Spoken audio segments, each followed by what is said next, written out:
Hi friends, my name's host Eric. I'm the host of Talking with Famous People. And today, I'm going to be doing some collective work, you might say.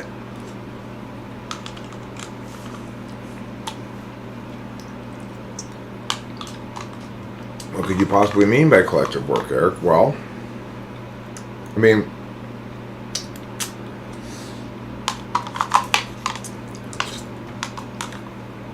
I'm going to attempt something of a malignance taxonomy so that we have quick names for each form of malignance that manifests. Now, obviously there are varying degrees of malignance, and any bit of spidery, but that doesn't change the fact that malignance indeed exists. So we're going to start then by looking at some of these things here in the chats. The comments. Most of the comments are, "Hi 3DR Nomad," are very pleasant or interesting or whatever. And note that not everything that's critical of me is in any way, shape, or form trolly or malignant. Malignance is specifically manifest, and also the people who engage in a malignant comment are not necessarily malignant themselves. I have made plenty of malignant comments in my day, and I continue to, so.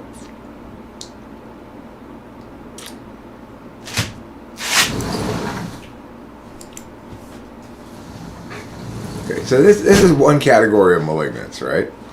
Jeff Shaw's right here. So, a struggle you have with TI, I can see that. No doubt, your Annie is bold. What video is this on? Let's see.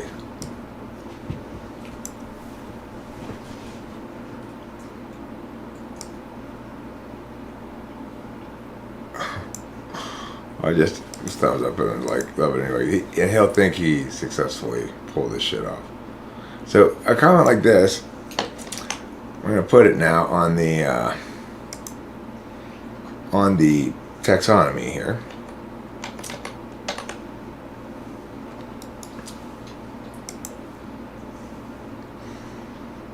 All right, so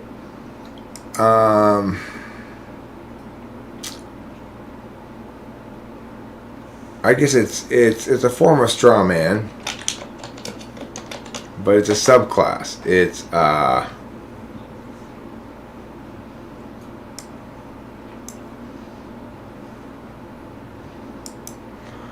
subclass of straw man that specifically. Am I streaming right now? Yeah, you are. Oh, there are 3 people. They're just not updating here. I see. Okay. Anyway, hi, utter self. It's a subclass of straw man that I would call.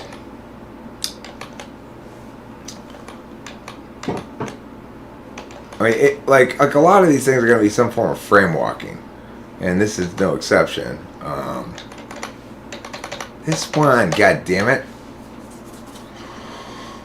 So it's like he's saying, I put up this picture that I have of my relationship with TI and NE, and how when I see TI out in the world, it's fairly a meh response to it.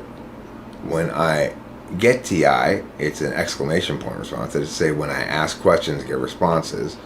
And then when I am using TI to parse things out inside my own head, for example, then I will have a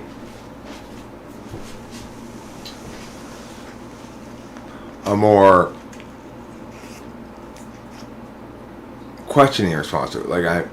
I guess you could say I'm seeking information with TI when I'm asking questions, but that's my most positive relationship with it. So I'm using TI frequently enough in my head to try to figure out if the thing I'm going to say makes sense, and that's my second most positive relationship with it. And then when I see other people's TI in the world. That is, say somebody's made something that required their TI to be used, I'm less. I'm generally think, well, that just seems like work for me to go figure it out, you know. So that's what I was actually saying in the picture that I drew. This comment here is a subset of straw men, and what he's basically trying to do is say that this picture was representative. You know, I guess it's recasting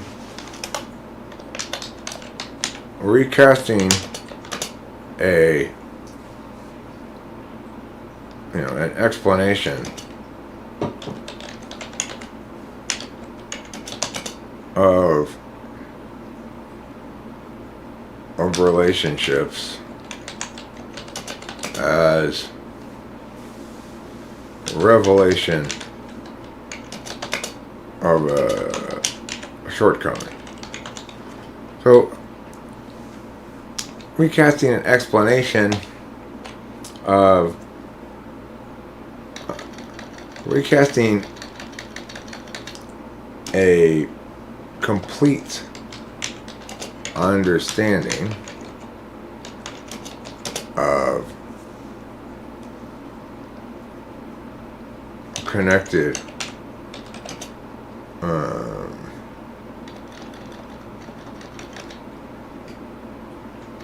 recasting connected elements is unconnected. Recasting linked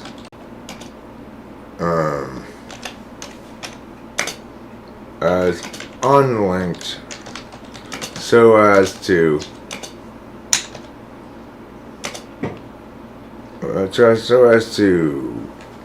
portray the minus part as a shortcoming rather than an implicit part of the strength. So in this case, you've even played defense on it. No doubt your innie is bold. So you're saying that my TI weakness is indicative of a strengthened TI. But that's not where the link comes from. And to the extent that my TI is, in fact, to the extent that this relationship thing occurs, is saying, it's the equivalent of saying, well, you're bad at FI, without noting that there's an according strength in TI. In this instance, he's taking my point about my relationship with TI being instrumental and positioning it as a shortcoming, or me being acknowledging a shortcoming or something. So this is one kind of straw man that you might encounter, and this is Jeff Shaw is. I really like Jeff Shaw because he does a lot of this. We might call chismosa is the Spanish word for it. It's like, you know how women say really like shitty things to each other, but they're couched in super nice language, and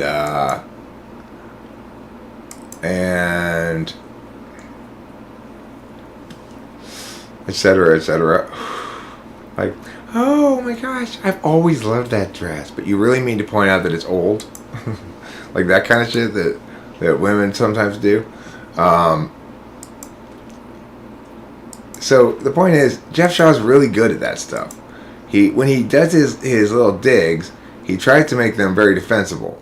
He tries to preclude there from being a real line of argumentation against, So most of the comments I get are very pleasant, as you can see. No, I'm not saying TE is evil. No, I'm not saying that.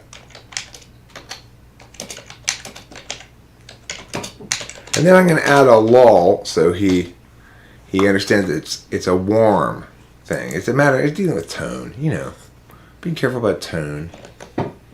Everybody loves tone. Yeah, I gotta find some first. I want to categorize them. The reason I want to do this really is... Wait, so if I guess correctly, you ask a question, you see what could be, and once you find something that you think is true or right to your own subjective judgment, you get happy and then proceed to store it. This seems like a genuine misunderstanding, not an intentional mispositioning of something.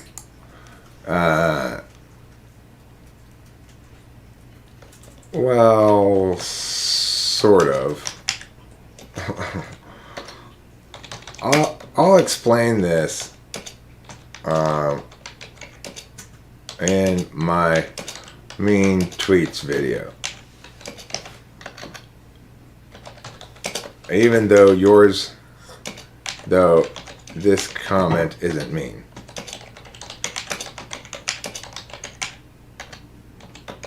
So what I mean by this thing about TI is that you have different relationship with it depending on how you're using it. If I'm using it to get information, then I'm using it for my own purposes. I want to pin somebody down on something, and then I'll be able to explain why they're wrong, or whatever. Or I want to understand something better, so I'm asking questions to learn things. But the thing is, it's not my subjective judgment. So TI is not actually subjective judgment at all. TI is the objective way of deliberating. We do have another way of deliberating, which is what's in my interests. That's subjective judgment.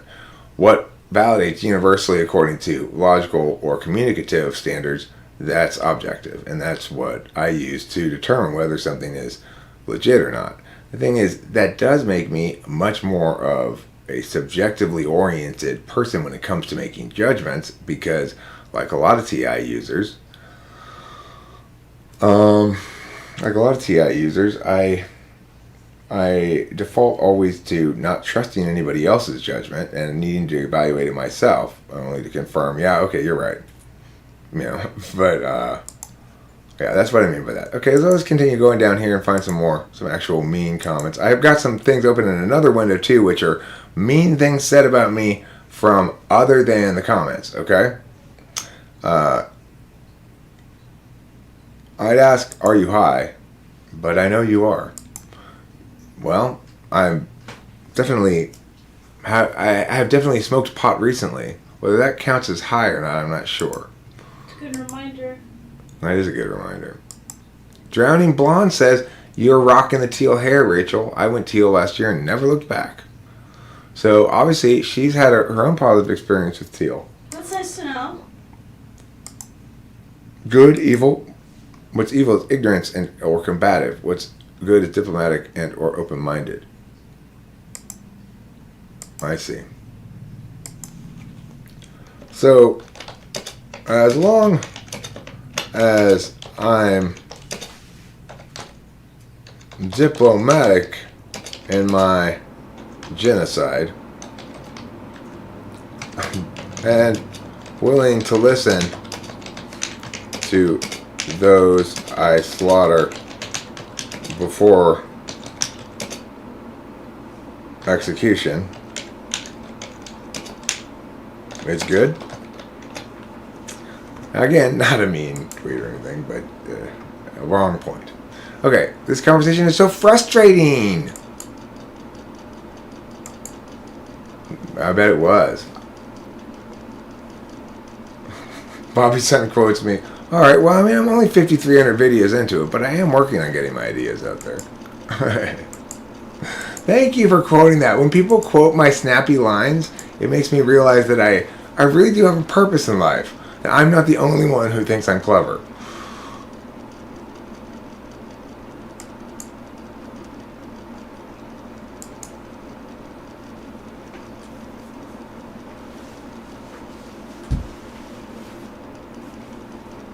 Alright, so let's see here.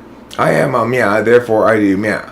When you make these kind of statements, you're telling people you do such and such all the time without any volition, without any violation of said rule.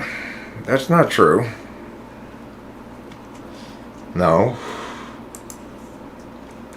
Alright, look. Watch the mean tweets video.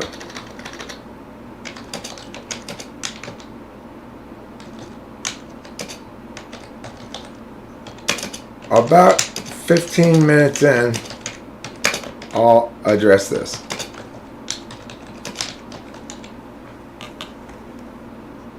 Alright.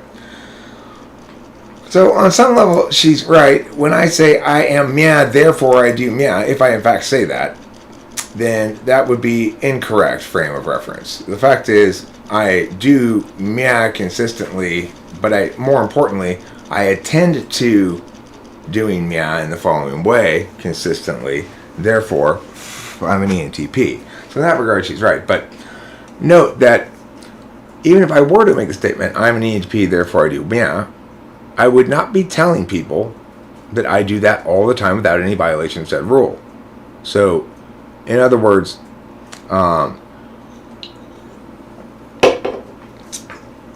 you're arbitrarily adding an always into this that I didn't put there, right? Even by your own quote of me, I didn't put there. And this is what I would call disingenuous arguing. When you tell people you behave or think such and such because you are such and such type, you are also saying that other people of different types do not do the same things or do not behave or think in the same way that you do. That's not what I'm saying at all. So, in fact, when I say that as an EHP, I spend a lot of time ideating, it is the case that other people ideate as well. If they spend as much time in the day ideating and talking and thinking about ideas as I do, then there's a decent chance they're the same type as me or a similar type. And there's nothing unreasonable about saying that. I can barely believe that is true. But again, when I tell people that the reason you consistently value mia or prioritize mia or struggle with mia is because of your cognitive function stack, basically I'm saying the reason you have so much trouble throwing the ball left-handed is because you're right-handed. So you place limited faith in MBTI. I also have extreme bias towards the N's, especially the NFs. So after all that critique, saying we shouldn't use Latin to talk about things. We shouldn't use Latin at all. Latin's a terrible way to understand things. Latin's awful. A2 Brutus?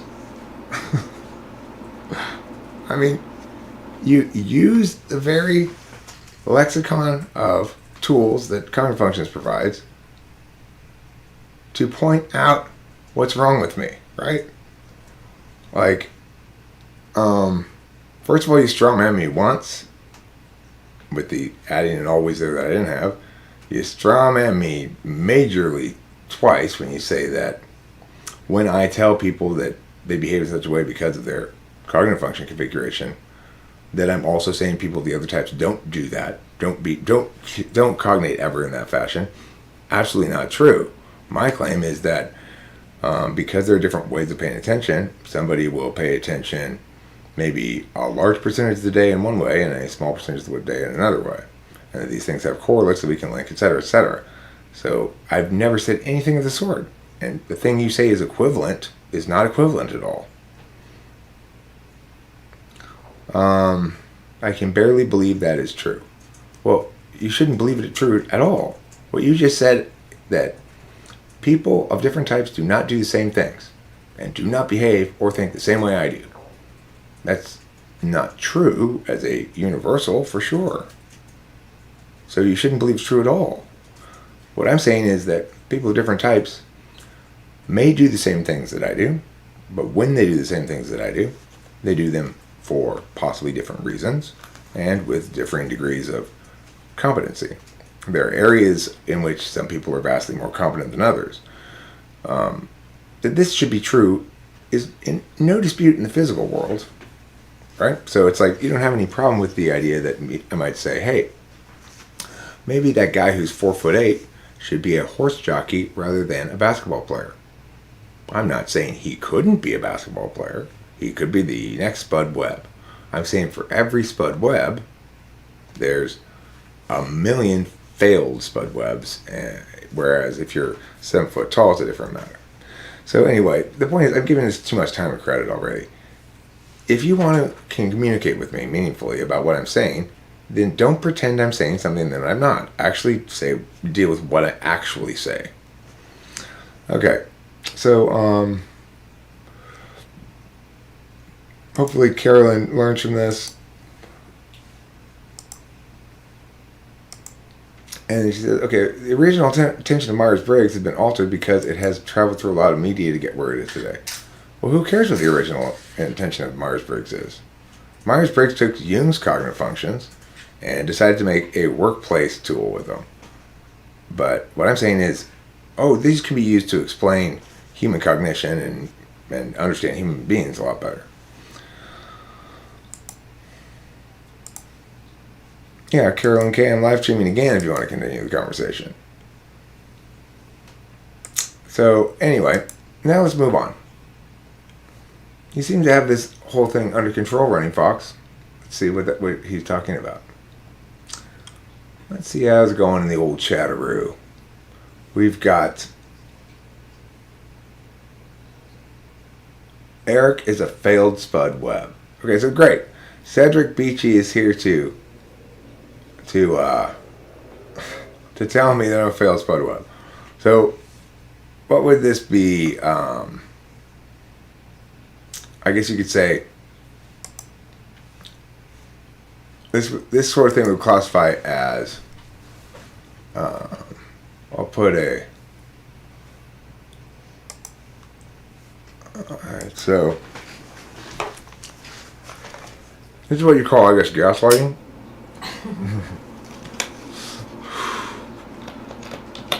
Eric is a failed spud web. So to be a failed spud web would mean, of course, that I was attempting to do something that I was not naturally well suited for, but through a lot of effort I might have a chance of succeeding at, but my effort wasn't good enough. My lack of talent was too overwhelming. Or my lack of natural ability was too overwhelming.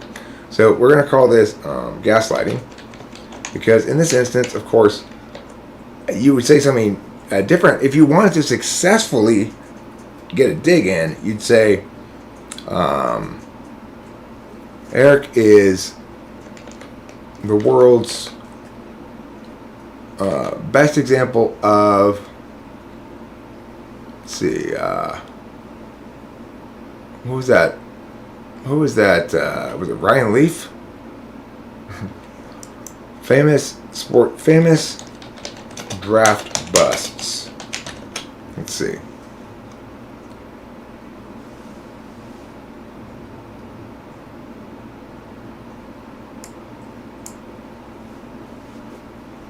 Brian Bosworth. You'd say, Eric's such a Brian Bosworth.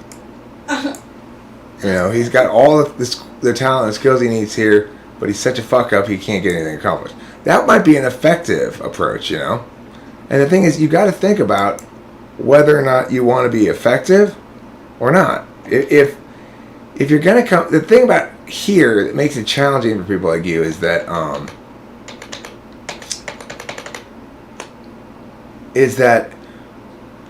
likely to engage with you directly, and then all of a sudden you're gonna be like, oh, I'm on stage, and I positioned myself as somebody who's clever and trolly, and I said, I position myself as somebody who's a threat in some way, who's brought some malignance to the table. Well, let's see what you got. And it turns out that oh shit, you mean he's not going to just hate me because I'm being negative. He's going to, it's just like it says in Black Clover. Now's the time for you to surpass your limits. I want to see some cleverness out of you. If you're going to be malignant, I want to see interesting malignance. I like that. Would you say you are currently rewarding malignance with attention? I would like to think that I'm dealing with malignance as it ought to be dealt with, which is to say,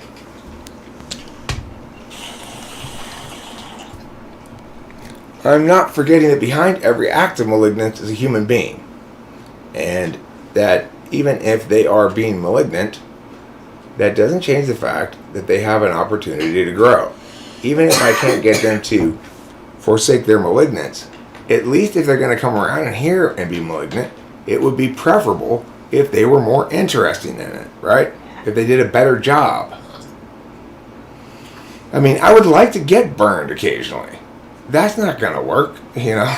When you gotta try harder or something. Let's see. This. I've never been able to sit through one of your videos before, but this one caught my eye because the person I have more difficulty with is Chase. I've debated him in a public Facebook group and he's a complete dick who can't back up his arguments. Thanks for putting this out there. There's no way he's an ENTP. Yours ENTP. Great. Chloe Park, I totally get it. And this is probably an actual ENTP. Why? Because she can't sit through one of my videos. Truth. It's like people don't want to watch other people thrive in their own niche. It's just how it is. It's true even for ISTJs. I realized this basically when I tried to show Cameron some videos by Les Stroud, who's my favorite ISTJ, and then I realized, oh, he doesn't want to watch an ISTJ be good at stuff he's good at. That's his niche, you know? Yeah, and he even admitted, he was like, yeah, I have no interest in that guy at all. Yeah. Alright, so let's look at this. I also don't understand why it's so hard. Oh, that's a good point.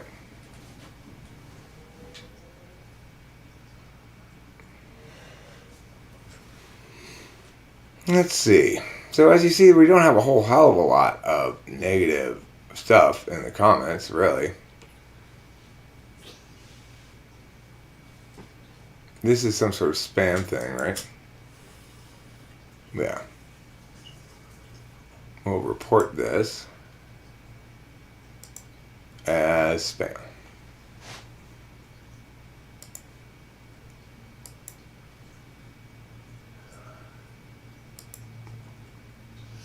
So that's one kind of malignance. It's just plain old spam. But not really worth noting. ESTP and an extreme NI grip. I'm curious what Ethan linked here.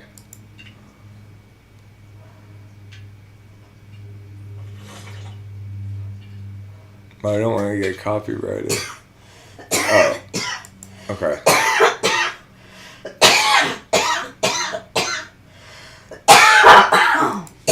Spam.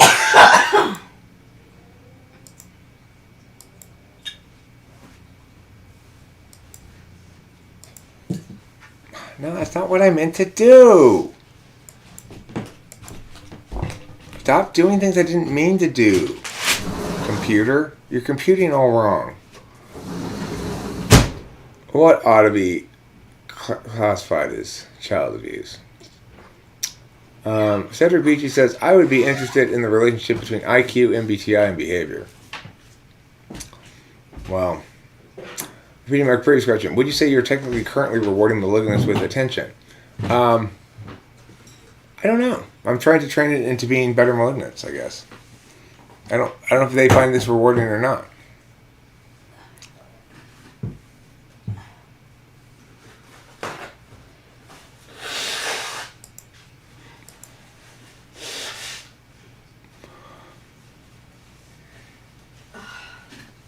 What is Jeremiah Fix puts all kinds of stuff that makes zero sense to me usually. Oh my God, this guy is yawning and boring himself. What in the world? Edit that out. Fair enough, I guess. If you're somebody who just doesn't get the idea that there are choices to be made.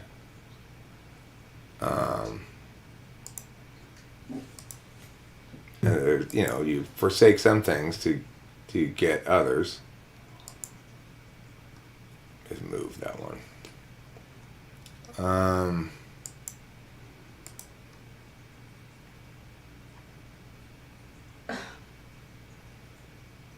It was. I like these auto replies. They're convenient, huh?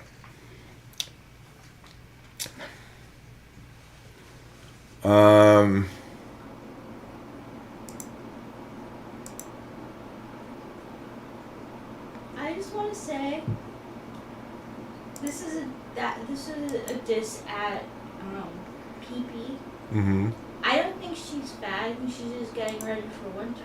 I think so too.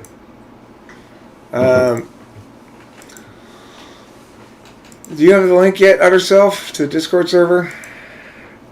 Alright, so I'm going to change to the next window now. I have a second window open that is not just random comments that I was going to go through, but rather is stuff that I've Googled about myself.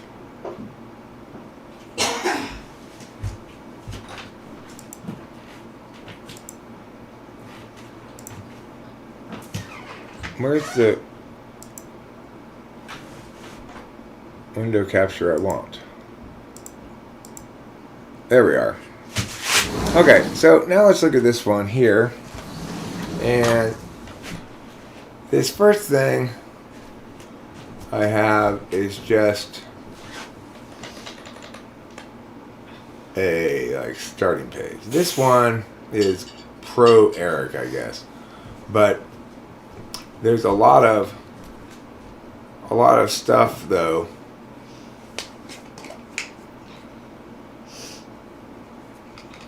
here. So I'm going to go on to the next one. This one. I love how excited you get when you choose this one. You usually do, or you're like, this one. He's very articulate, too self-righteous about his knowledge. Well, that's probably true. And this guy, I have a crazy theory. I think he's an unhealthy type 2. That is why he looks like type 8. Personally, from what I see, his past relationship with other girlfriends, he's more likely 271. He's fixated and entertains himself as type 7, but deeply he's type 2, wing 3. I actually think he's SPSX. He just overcompensates his SX energy due to drugs. His SP is predominant because he likes to take drugs, substance, and continuing live his indulgent way. I recall type 8 challenge antagonize itself and others because they believe that directive force brings out your honest self. Eric shows more type 2 controller. When Eric gets angry, it's more angry 1 with wing 2 that tries to help. Come on in, Dad. With that, they are too stupid to understand Eric, or at least Eric phrases himself that way. I think he's SI lead because he types people based on their subjective impression of who makes you feel comfortable or agitated. Plan B. What's plan B? I don't know yet. Oh, okay. Hold on. Let me mute my mic here so if we're gonna have a If conversation. you're busy, this is no. I can tell you in about 2 seconds. Sure. What it says. Okay, tell me. All reservations are canceled at Hope Desert. Oh, so we're not gonna have Christmas down there? Apparently not. Wow. All canceled. Okay. We'll Well, work something out. we'll figure something out. Yeah. Okay. Cool. Thanks, Dad. Mm-hmm. So like this person here, that is. I mean, at least he begins it with this is a crazy theory. It's definitely a crazy theory.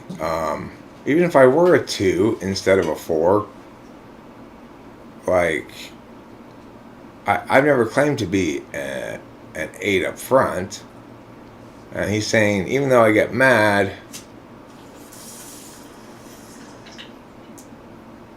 my Eric's angry is more of angry 1 wing 2 that tries to help, but they are too stupid to understand Eric, or at least Eric phrases himself that way. I think he's SI leads. So, I mean, the thing is, I don't consider this exactly malignant, but it's completely ridiculous, you know? In this instance here, I don't see dominant NE. I'm seeing more SE and TI. He's trying to figure out someone's type more by observing what they actually do. Then what? What's the alternative, you know?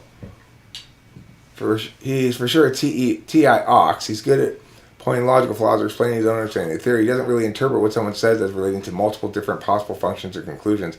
That's totally wrong.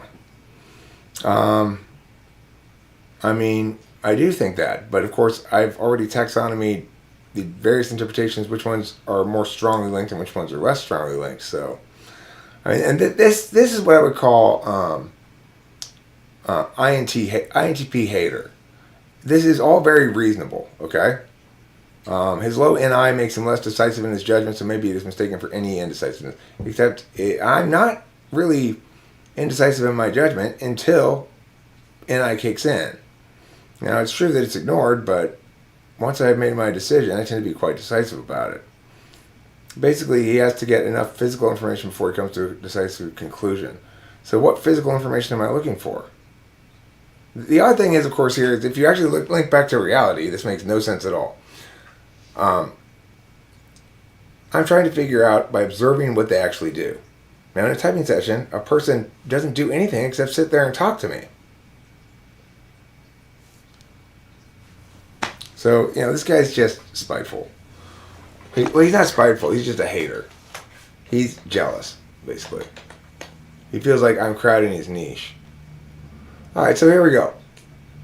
Real Eric is real. Never seen game face Eric based on these videos. Clear as day, ENP.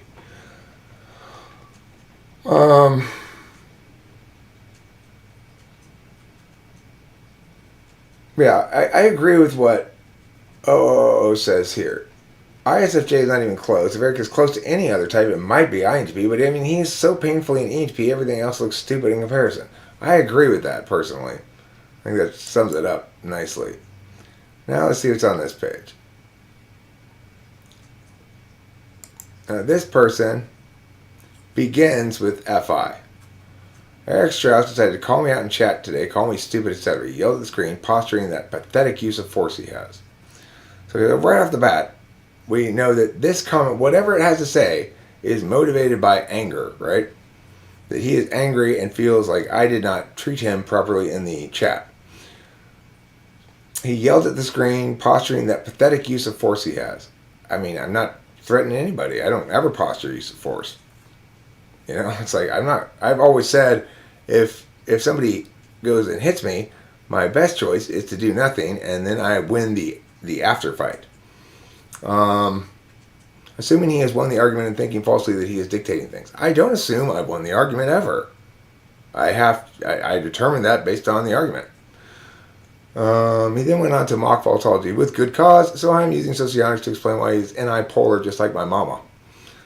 This time I'm prepared and have accumulated evidence. Well, with me it's patterns I have seen in time, which makes it very easy to then argue the polar and the subjective functions. Video to come. What happened to your video?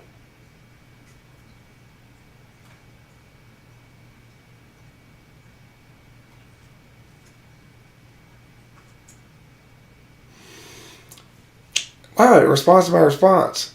This is a year ago. That's all you got? So this is my response. I won't even bother with the motivational critique here. Maybe you were motivated by something other than frustration. Regardless, you aren't responding to any of my words, just making observations about my tone.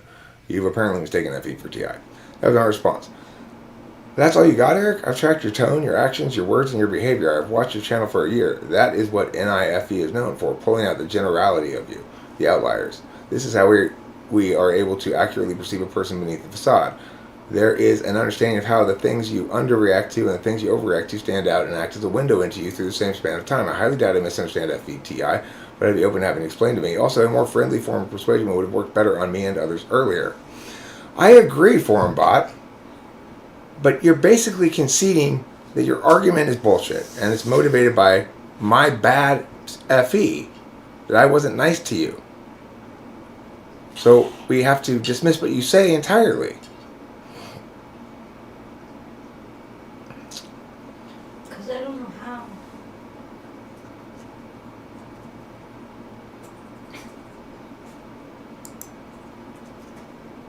Who is this guy? Hello, friends, and welcome to our ways that I can aren't ever right when they disagree with me. And to those people, I suppose, it might appear that I don't admit when I'm wrong. Rachel, you've lived with me for a couple months now. Do I admit when I'm wrong? Is it a great struggle to get me to admit when I'm wrong? The truth is, for anybody who deals with me in a real way, and who actually has something useful to say, Oh. I have no problem with it. Disagree away. Point out my weak spots in argumentation, so I can shore them up. I don't like being weak in argumentation. So do that, great. But I wouldn't be very honest or objective or do a good job of responding to critique, if I accepted critique that was wrong, then I'd be doing a poor job of managing critique. Managing critique well means being able, number one, to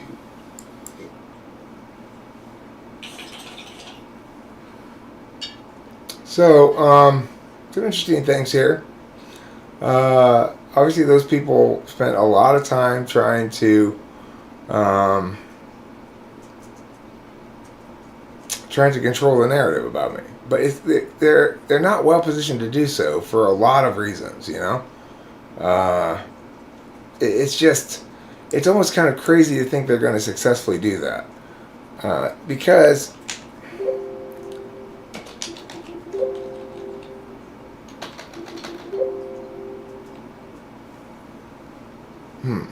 This is from when? I don't know exactly when.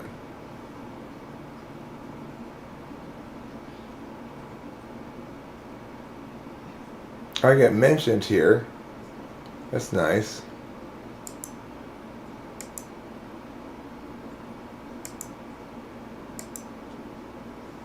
Yeah, we're not connected. TFWM. TWFM. PWFP. Okay? M. What would that even stand for? Please allow us to verify that you're not a robot. No, thank you. The expertise of host Eric. It's 1 year ago. Turns out the personality type of host Eric is EII, the most extroverted INFP subtype that favors more heavily NE, TE, NI, and TI than usual. And thus is giving an ENTP-ish vibe outwardly. In a nutshell, Eric is not an ENTP, he's an INFP, the most extroverted subtype of INFPs. Fantastic. So, how do you tell apart the most extroverted subtype of INFPs from the most introverted subtype of ENTPs? Maybe I'm that. Right? Maybe I'm the most introverted subtype of ENTPs because obviously I'm somewhere between extroverted and introverted if I'm the most extroverted subtype of INFP, right? I mean, this is the sort of nonsense that people think and say. Can you believe it?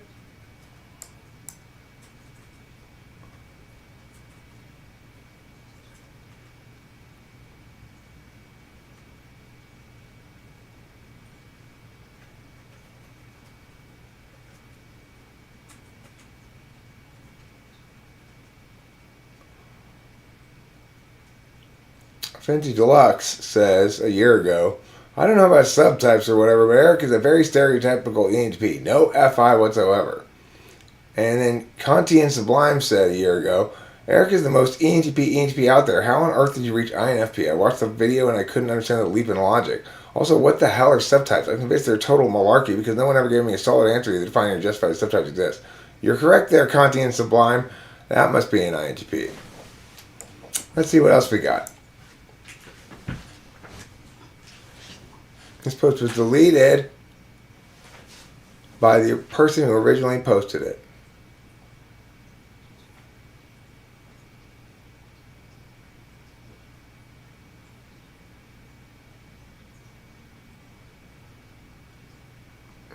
Somebody was unhappy with the typing, I guess. But then changed their minds in time to realize that I was right after all. He claims both Jung and sociologists were wrong that TI-FE axis is objective while TE-FI axis is subjective thoughts. He defines them strangely. He seems to think TE is strictly about planning courses of action. Only TI is capable of evaluating truth. No, that's not what I think. TI doesn't evaluate truth. TI evaluates the logic of things. TE incorporates factual evidence and is more satisfied by empirical evidence. It doesn't evaluate anything. I mean, when you're doing TE, you're evaluating things, but they're not statuses. They're not statuses. So, in that regard, You kind of got a point, I guess, but whatever. Jung says the opposite of what the title suggests. Yeah, I know Jung says that, retard. What's funny is that Eric claims he fixed what was wrong with Jung's socioeconomics, and now it makes sense. Super ironic, because it kind of showcases the subjectivity of his TI, lol. The thing is, I do claim that. But you could only make the point that it's ironic because it showcases my subjectivity if you had reason, good reason, to show that that was crazy of me. Not just that it's a bold claim. I agree it's a bold claim. That doesn't make me subjective.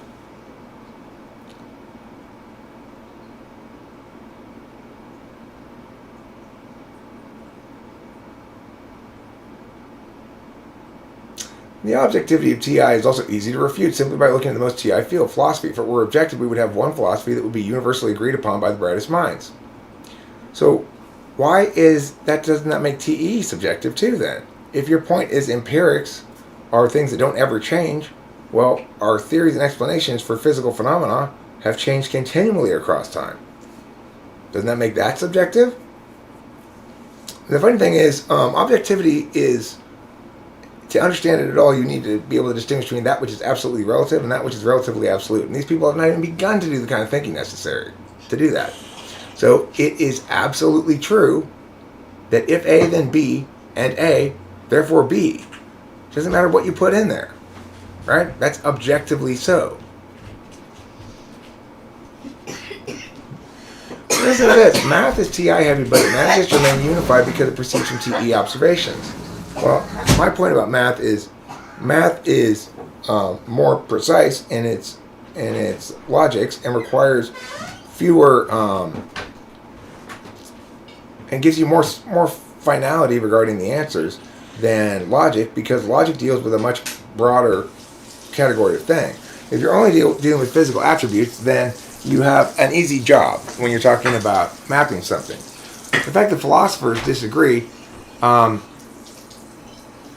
is true, and scientists disagree too, and doctors disagree, and everybody disagrees. So that doesn't mean nothing is objective. In other words, the implicit understanding that Dog Soup here has about understanding objectivity is that if something is objective, everyone agrees. That's not the case. Philosophy demonstrates that for unanchored TI, the shroud of objectivity disintegrates before ours. That's the great thing about TI. It doesn't need an anchor. Its anchor is implicit to it. Namely, I don't have to use even words. If A, then B, and A, therefore B.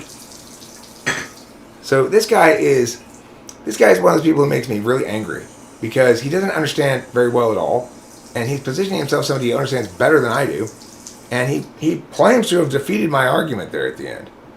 But he would never dare dream of actually talking to me about it, because if he did, I would shred his bullshit and force feed it to him.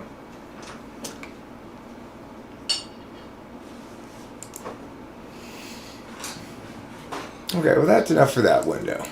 Are you kidding? Miss Kitty? She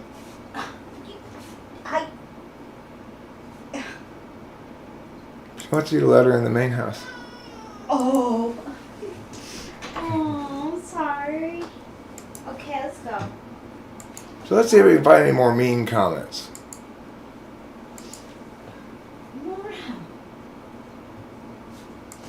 Okay.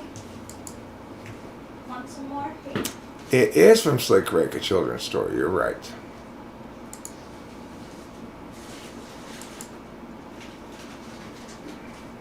I maybe want you to go into the big house.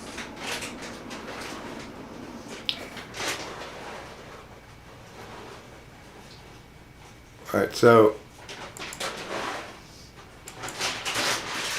Hannah Marie says, dude, come on. Your ESTP is fuck. Get to the freaking point. Stop talking. Okay, so I'm like, you might call this failing to throw the hand grenade after you pull the pen, right?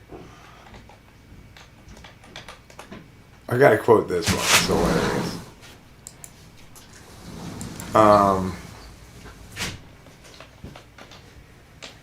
Pulling the pen on the grenade and then thinking you're done. No, you still need to throw it. So in this case, this idiot says, dude, come on, you're ESTP as fuck. Get to the freaking point.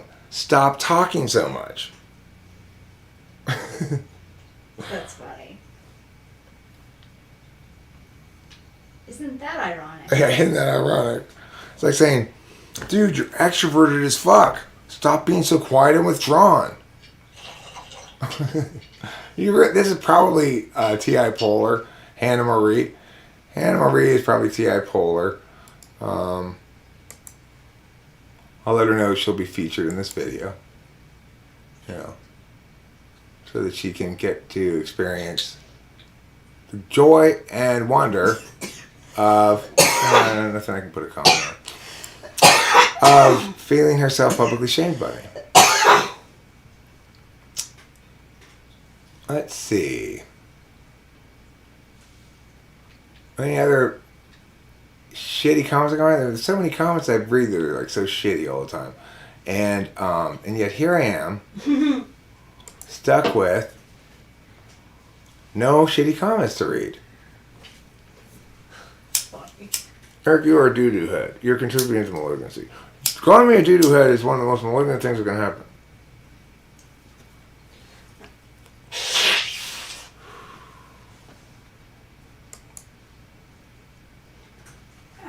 Okay, so here's Demon Windu. Demon Windu is just an asswipe.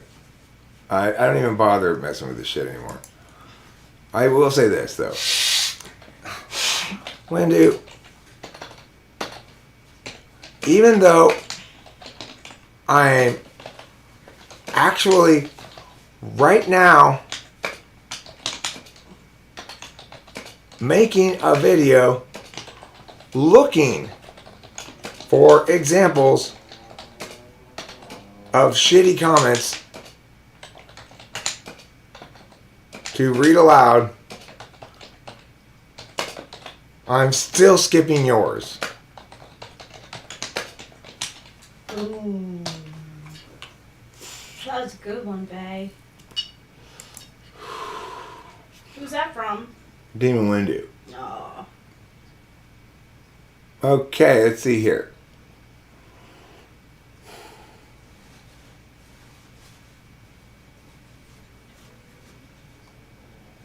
The right path is the hardest to find.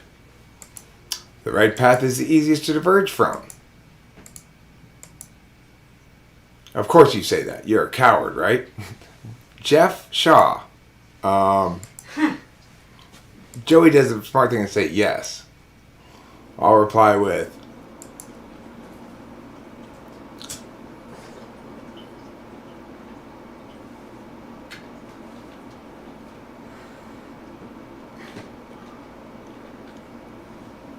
does that mean the most wrong path is easiest to find?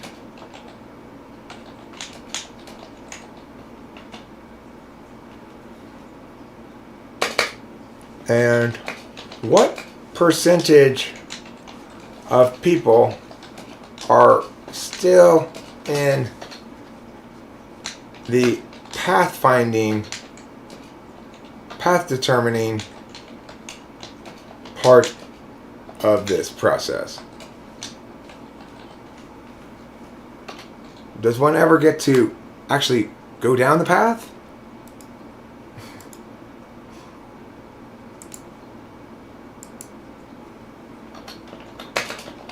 Does anyone ever go down the path?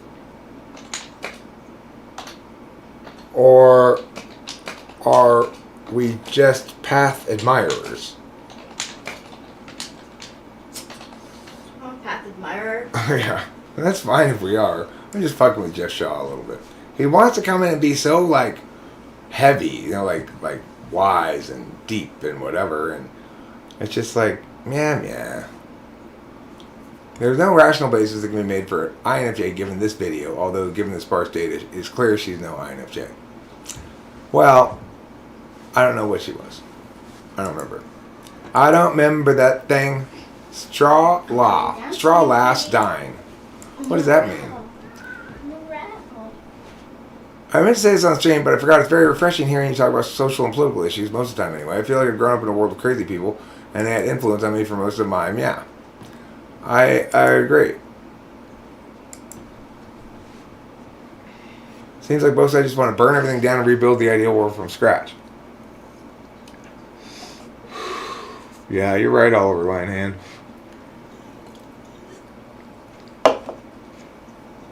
Yeah, that's going to open up a dialogue with the yeah. So you're a coward then, huh? Oh, thank you. Of course, not everybody is interested in having a dialogue, and that's I guess what Winston's mom says here. Some people aren't looking for anything logical like money. They can't be bought, bullied, reasoned, or negotiated with. Some men just want to watch the world burn. I love you too. Thank you, baby. I don't know what's going on in this thing. This always makes me want to click it when people do this. See what it is you're talking about. Okay, so let me describe how an INFJ deals with other people. So as strategy, an INFJ will think to themselves, what I will do is be nice and get this person comfortable and relaxed, and then they'll reveal to me who they really are, and then I will be able to make a decision about how much interaction. Whenever I say that thing, that I'm saying that thing there, real INFJs go, shh! Don't tell everybody that.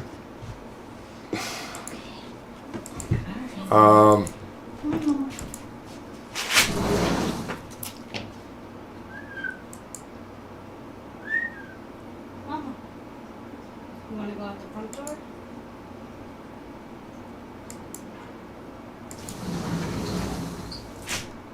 Well, this moment might be my favorite video in the video. Let's see what it is.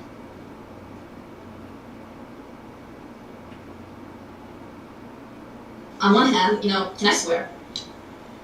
It tastes like shit. Most of it tastes like shit to me. Cigarettes, alcohol, and as for the effects of them, I don't know. Do you just like being out of control? Yeah, not a huge fan of that. Actually, if I have to confess, I have tried one. One drug. One. I was the one saying she's basically a female Eric ENTP. Who is a female Eric? Your mom's face?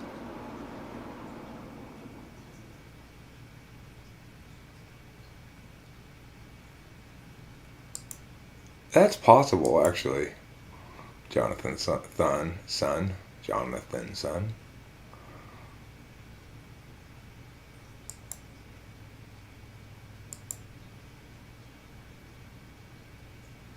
Yeah, a little bit of both.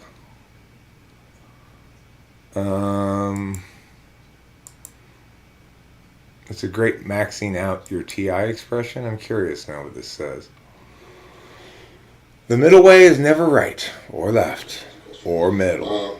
Who is my father's only brothers, only sons, only cousins, only sisters, mother's, husband's, father in relation to me. Grandfather. That's pretty good stuff. Okay, a lot of random things here. Let's see. Eric seems high.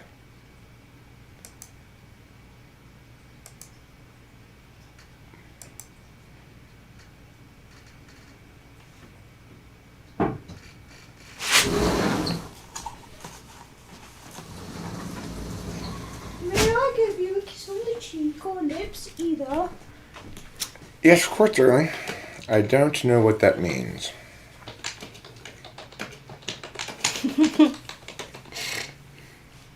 I honestly don't know what that means. When somebody says to me, "I seem high," what do you mean? This is a very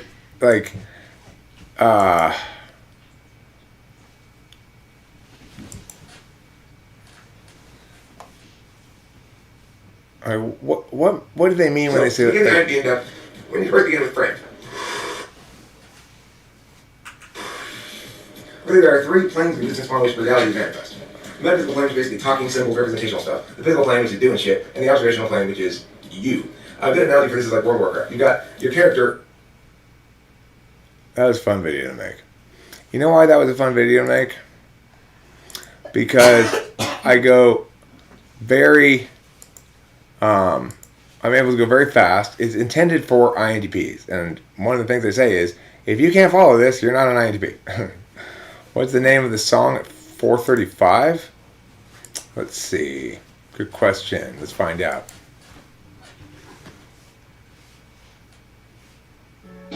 Just like when Martin Luther Oh. That song, right. I remember that song. King came to give a speech, he said, I have Meow, meow, meow, meow. I will find that song.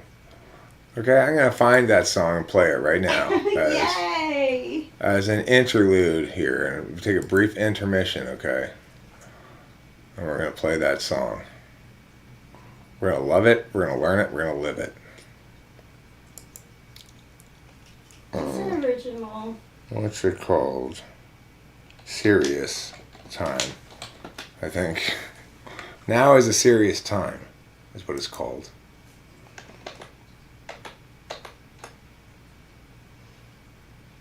There's a time when everybody knows you've got to be serious. Now is a serious time. Walk out the streets. Okay, this is on too fast mode. So I'm going to put it on meow mode. And then it also needs to be moved up to the top, I think.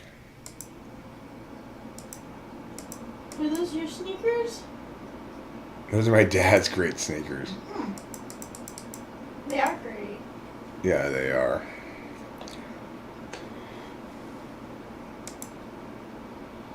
There's a time Oops, when there's still one more thing I need to do. Forgot. I want to put the audio properly, so I'm going to put the audio here on this one. And I can shut off this mic and we can listen to it. Okay.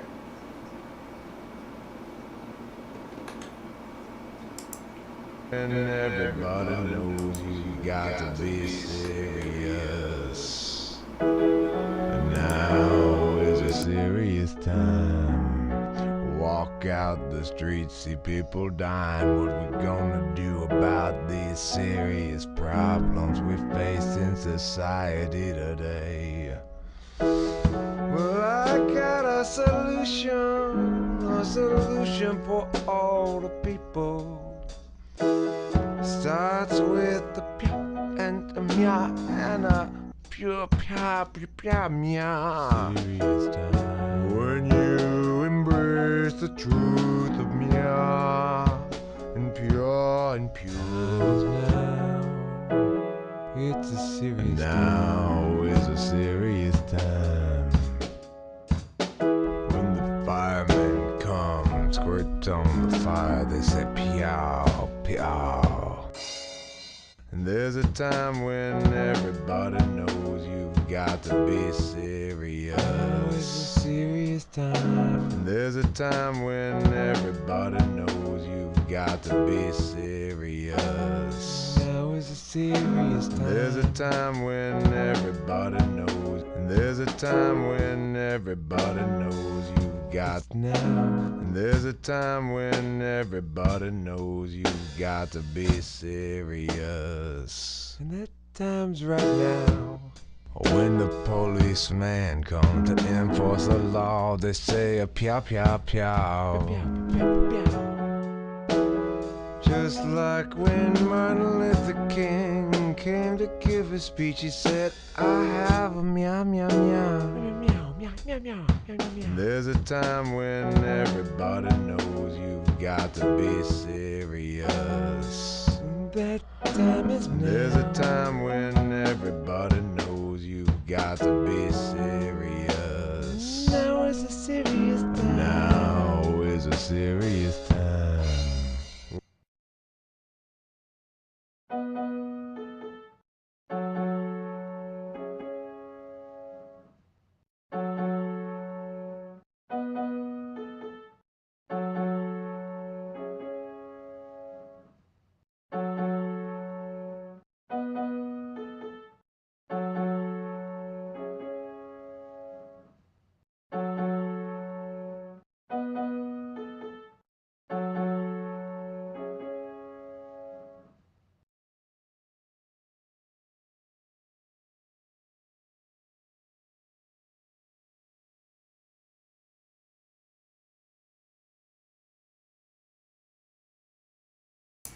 So it turns out that now really is a serious time after all. I wasn't sure before, but now I know. It's a serious time.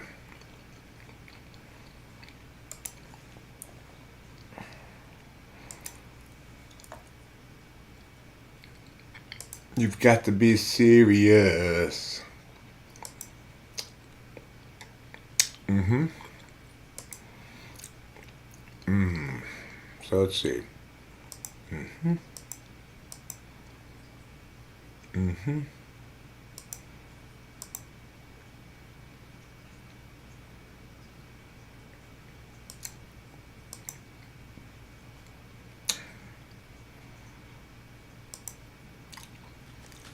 Turn this off.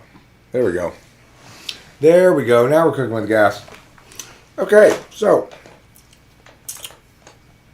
there was a lot of concern about whether or not this was a serious time or a less than serious time. The answer, of course, is it's a serious time. Thanks, Rain Fox. Thanks. You know, it's just like when Martin Luther King came to give a speech and said, I have a meow meow meow meow. You're letting us know it's time to get serious. It's like when the firemen come to squirt their hoses on the flames. They say pow pow pow pow. It's like when the policemen come to enforce the law. They also say pow pow pow pow. What's the message of that song? Pew, pew, pew, pew. Thank you, Running Fox. It is a strange one. I like it too. I gotta say, it's not a song that I would want to listen to as a song at all. It's like, is there a beat here? Or, Eric, what were you? How high on drugs were you? I like that. It works as an interlude, though. I mean, I could just sort of take a piece of it, take a couple little pieces of it and make it probably a good 20-second video maybe. But, it's like, you know. Blacked out. What are you going to do when you do a lot of drugs? You're just going to have fun. That's what you're going to do. That's exactly what you're gonna have to do. Mm-hmm. You got to have some fun in life. Even though we said it's time to get serious. About having fun. Well, I just, you know, obviously I made that little beat thing with the piano or whatever. I just thought, oh, what a serious sounding piano part. I must have just sort of started singing, it's time to get serious or something, and then there you go. That's where it all, that's how everything happens. And then like hours later you go, was that really worth my time? Should I have really spent the last multiple number of hours doing that? You know, then it gets like 30 views in 7 years, and you go, I guess not.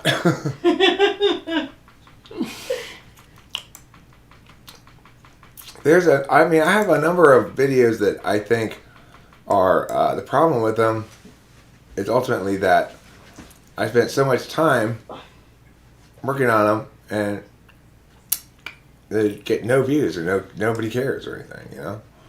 Yeah. So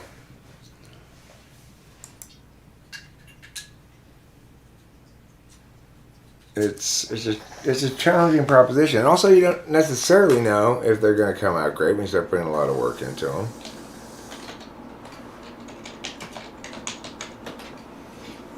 Like, I have to say, it's stuck in my head. this is a video that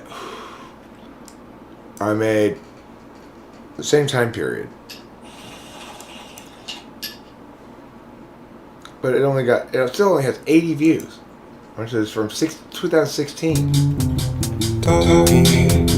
Talking with famous people.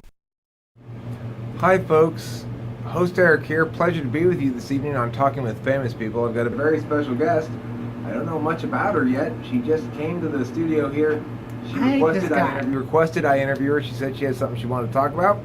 I said, hey, that's what Talking with Famous People is all about. So I will let my guest here introduce herself to you. Hi, welcome. What's your name? It's Sonny Bunshine. It's an odd name. Is that the name your parents gave you? Well, I mean, it's not my family name. My dad's name was originally Hergers, but he changed it to Funshine because my mom made it because she wanted me to be a weather girl. Well, it sounds like they really wanted you to be a weather girl. That's what I'm trying to say, yeah. Hey, you know, hey, shut up for a second. Host Eric, it's not interviewing to just repeat what I say. Okay? Why did your dad go along with that? Why was he willing to change his name from Hergens to Funshine? Because my dad hates the Uyghurs, okay? The Uyghurs are a small minority population in China. He hates them, and he thought our name sounded a lot like the Uyghurs. That's a surprising reason. Okay, well, so your parents want you to be a weather girl. A lot of parents want their kids to be things and get disappointed. You don't have to do what your parents say, right? Why? If it were just them, that would be easy. But have you ever tried to get a job working as something other than a weather girl? Have you tried, I don't know. Have you tried not interrupting me for once? Thank you. As I was saying, you try getting a job as something other than the weather girl. Your name's Sunny Motherfucking Funshine. What, I mean, have you tried, I don't know, applying at the post office? Apply at the post office. What do you think they said at the post office, Host Eric? They said, go be a goddamn weather girl. There too, huh? Alright, well, here, I got an idea. Why don't you go by your middle name? My middle name? My middle name is Meteorologist. I'm Sunny Meteorologist Funshine. Talking with famous people.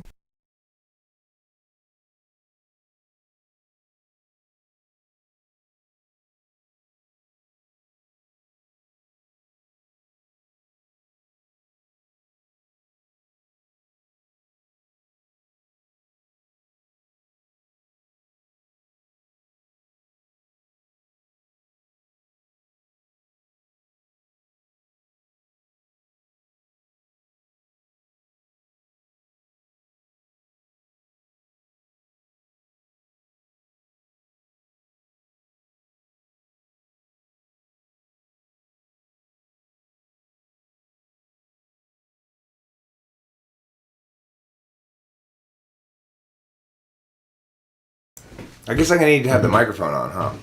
That might help. Yeah, so the thing is, these edited videos, whether you think that was good or not good or whatever, these edited videos, they don't do well.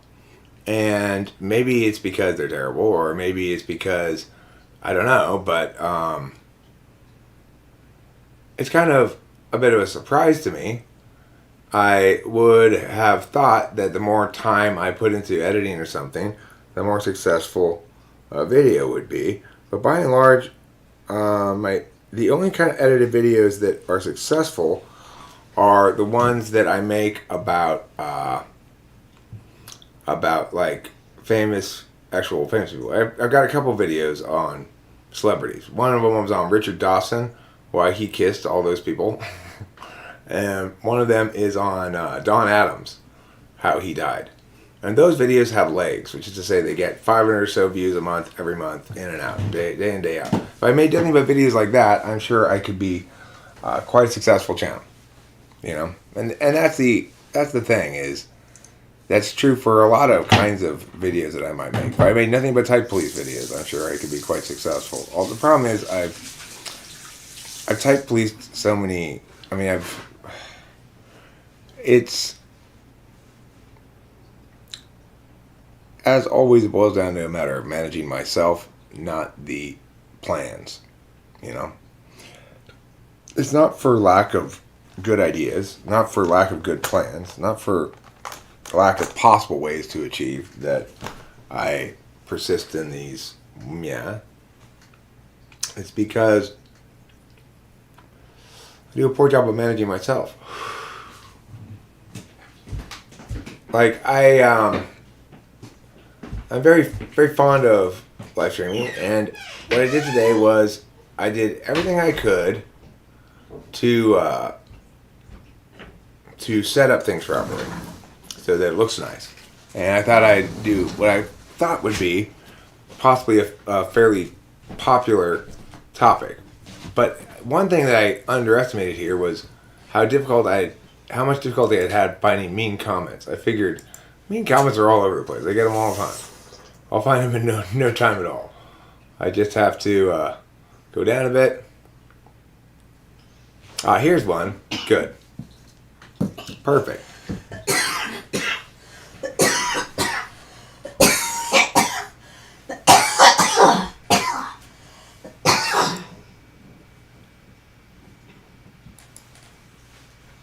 Okay, so this person here, this is a good one to add to our taxonomy. One way that you know I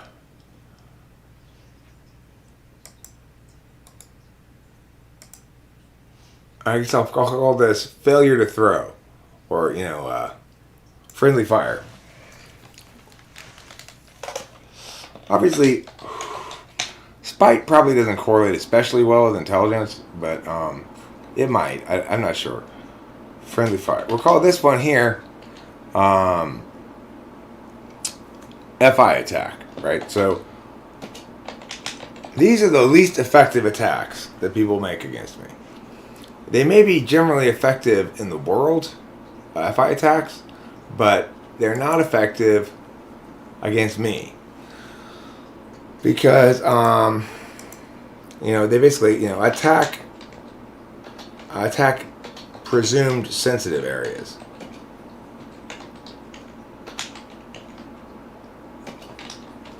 One of the weird, I guess you might say, paradoxes of reality is, while I am very sensitive, as a general rule, I am actually not. I don't really have any sensitive areas. So it's like, it's very difficult for people to successfully attack me that way.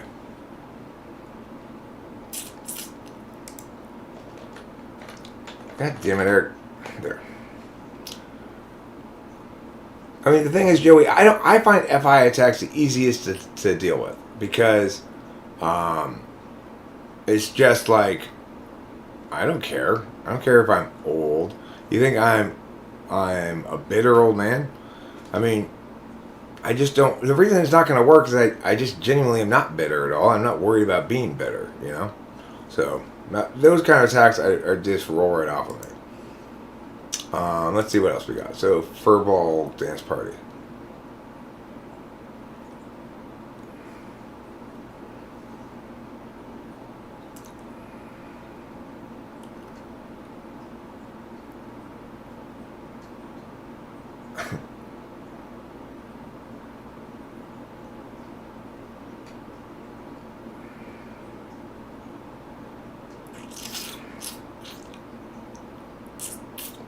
I would like to find more of Prince. I think he has some pretty hateful comments, but it's because, of course, he's unhappy with my typing of him, and he accused me of being a racist.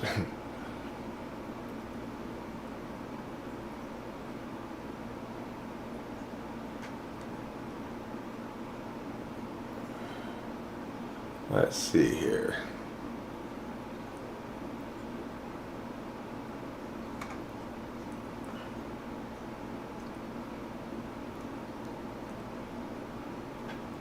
Let's see. Don't protect ISFP. When you violate their FI, telling them they are behaving badly, sometimes they need to adjust their worldview. Okay, I'll take that advice to heart. We need to be wary of the clients that actually use buzzwords. Well, sure, I'm aware of that. People think, I don't know. People don't seem to afford other people a lot of times much credit. Like, I've been doing this for a long time, Of course I've thought of these things. I mean, it doesn't mean that it is possible that I might somebody might throw something and go, oh shit, I never thought about that. It does happen occasionally. But by and large, when somebody says something like, you got to watch out because people know about cognitive function will try to game it. Well, duh. So this Bruce Wayne guy is wrong, but I don't know if this is a spite kind of comment or not. So let's take a look at it. I would say you're INTJ, Eric. You're always synthesizing a bunch of ideas into one. It doesn't matter if you talk about a lot of topics as much, but if you look at it, you only talk about three main ones: typology, politics, and your choice of topic here, which is what? Well, so what am I talking about this time? Like, what about this video? What about my funny Sunny Funshine video?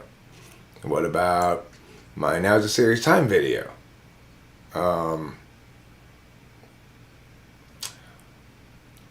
But the point is, the way you do it is in an NI way. I don't think an ENTP can stick to a topic like this long enough to do what you do with your channel and make money off of it as well. Well, I mean, you're actually very focused on one thing for long periods of time. You're not ADHD seeming as ENTP seem, where you switch topics every minute and be unfocused. You switch topics because you're answering questions. Well, I mean, this is all very nice, but I am absolutely not an INTJ in any shape or form. You're kind of underestimating ENTPs. The fact of the matter is this: ENTPs are slow developing, and circumstances depend a lot in determining how stout they are intellectually. I'm a lot more stout than most ENTPs intellectually, and it's because I'm a debate coach. It's not because I'm smarter, but it's because I am in a field where my natural talents are forced to be framed through the basic concept of NI, crystallization, or else you won't win. So it is absolutely the case that ENTPs are bad with NI, and it is absolutely the case that I'm much better at it than most people. But there's a good reason for that. And you might say, well, Eric, that's an example of special pleading of the sort that you sometimes accuse other people of, saying, well, it's this particular reason why I vary from the type. But to the extent that I vary from the type, I don't vary from the type in any meaningful way. I'm not saying the reason I talk so much, and unlike other INFPs, is because that would be crazy. What I'm saying is, you're saying basically, because I'm right, I'm not an ENTP. That's all that guy is saying, is you can't be an ENTP. You make too much sense. Well, thanks, sort of. ENTPs can learn to overcome their shortcomings, can learn to apply the things that can learn to apply lessons that have been learned from failures, and that happens a lot with me. So I have learned, YouTube has trained me to be a lot more concise and a lot more purposeful in my videos. Even still, I'm this way. But watch my videos from the very beginning, and you'll see what an ENTP who has not yet been trained by YouTube looks like.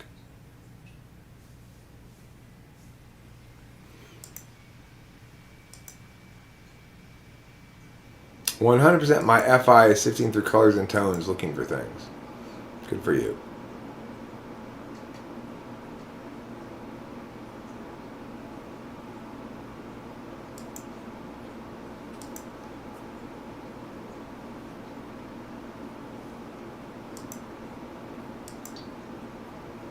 Let's see what else we got here. Questions. The questions will ENTPs answer? Stuff I'm stuck on. TIFI. Stuff they personally have experienced. SI. FY. Almost no one answers my questions with any form of usability, but you did. You're a dangerous man, Eric. That's sexy. Well, thanks for a bold dance party. Of course I answer your questions. I certainly hope I never come to an occasion where I can be correctly accused of not answering, of being avoidant, not answering on point, Anyway, the point is, so let's accept that as a one universal axiom that you have to hold that everything is reduced to. Let's accept that just for the sake of argument. Now, once you once you get that notion that there's something that everything can be reduced to, then the question is, well, okay, if a cognitive function stacks is a configuration, how does each engage in that fashion, engage with the central directive? And then you've got to establish that people exist, be, act, attend to things on 4 different fields. That is, I can attend to the external physical field, place of physical objects and where I get my cigarettes from, or I could attend to the external metaphysical field, the place of words where all this conversation is going on, place of time objects like videos where you hear meanings, and that's the substance of the matter. I can attend on the internal physical field, like a stomach ache or a headache or toothache or whatever, Yes, I love you too. or feel like the chills and go, ooh, or whatever. Those are all SI kind of feelings. I can also have information on the internal metaphysical field, which is to say I can think about things that I'm saying out loud. So we know there are 4 fields. This is observationally so. If you want to dispute it, you can either establish that there's another field that I haven't accounted for, or you can say that the distinction between any of those 4 fields is arbitrary or non-real in some fashion. But it's pretty difficult to defeat this observation without doing one of those 2 things. So one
Thank you, everybody, for alerting me to the fact that I was muted again.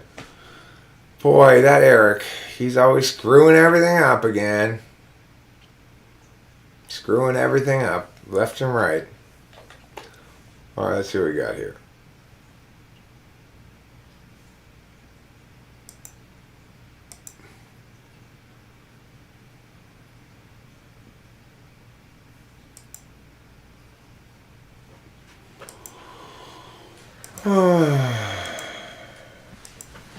Let's see.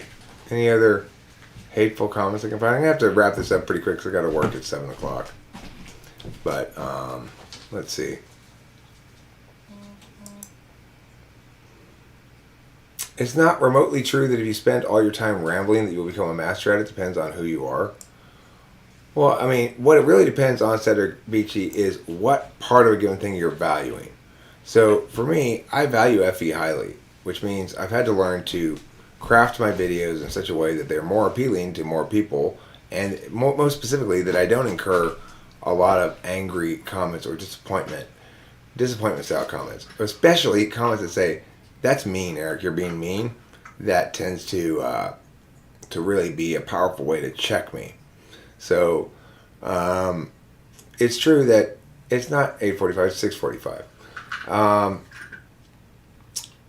It's true that not everybody who spends all their time YouTubing will master it. It is also true, however, that everybody who spends all their time doing anything will master those parts of it or get better at those parts of it that they value highly. When your second and third function conflicts, which would you choose? Well, the thing is this. I expect the world to accept and use TI kinds of communicative frames. So in other words, I get very upset when the outside world is not listening to me as far as I consider it to be. In other words, they're not responding on point, hearing my words, or taking a TI frame to it. But when it comes to my own life, I don't care about matters of consistency, really. It's, or even fairness. So there might be lots of things in life that are unfair to me, but if I don't care if it's unfair or not, it's like if I'm satisfied with the way things go, then I will prioritize something else. Like, I don't expect Rachel to be consistent in things because Rachel's not arguing with me. She expects me to be consistent in things, and fair because it's an absolute value for her.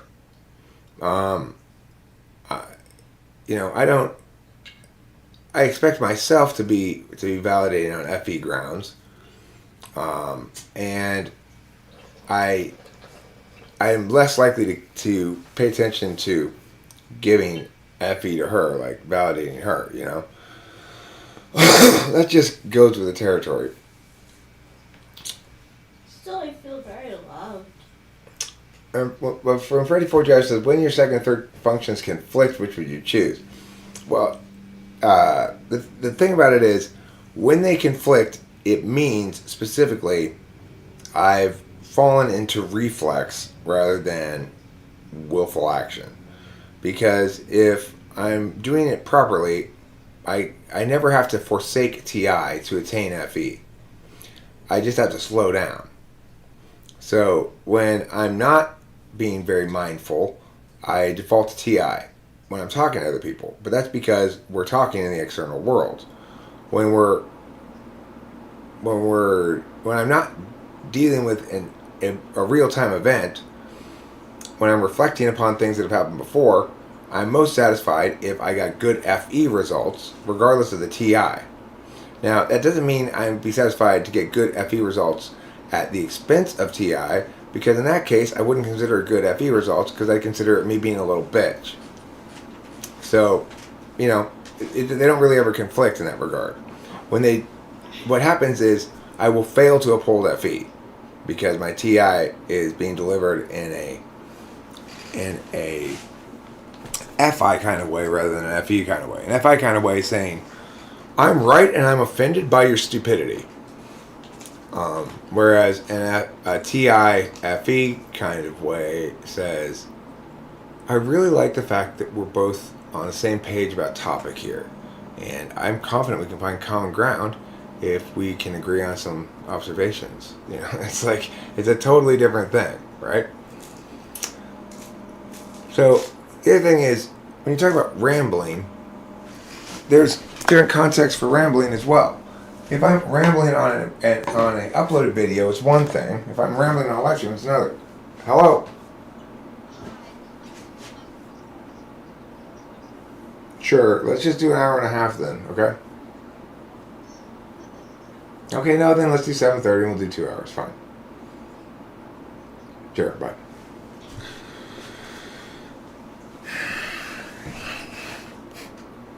Those people. They want me to work so much. I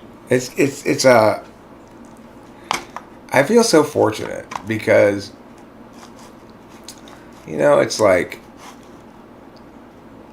the only way I'm really going to get just the amount of work done and make the kind of money that I need to make, even though I am empowered at the moment by things like living here at my dad's, rent free, empowered or not, I still have plenty of expenses. It's not like I don't have to make money. I still have to make enough money to support me and Rachel and feed us and buy gas and all the other kind of things you gotta do just because I don't pay rent. And my dad, I eat some of his food, mostly we buy our own food. So,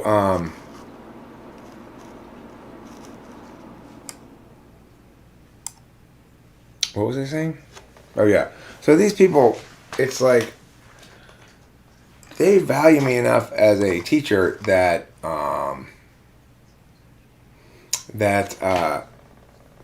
they call and like whine at me to do work for them, even if I'm not feeling like it, which is good because I need the money, and it lets me be childish, and I appreciate that, and I've told them that as well. I appreciate you enabling my childishness. You might say, well, that's not a good thing, Eric. You want people to not enable it so you learn something. No, I really am this way. I'm not going to learn anything. I'm just going to get punished and then be the same way. So I don't really need the punishment. I don't think a lot of people understand that in some regard, that it's only a good idea to have people incur natural consequences if they have some chance of changing. It's a good idea to have people incur natural consequences for bad arguments, because at the end of the day, they could still hold the same position and argue for it better. So, like,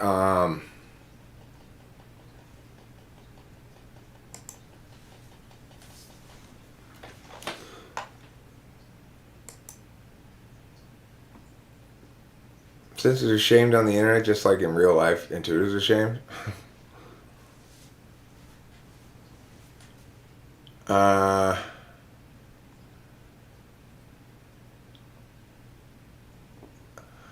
Aaron says, I only come for the TI stuff. When it gets silly, I lose focus on the content. My INTP friend really likes your tangents, but as an INTJ, it's like I'm trying to get in, learn something useful, and update my model typology, then I'm out. Yeah, well, that's the thing. You get a lot of different things with TWFP, and almost nobody likes all of them.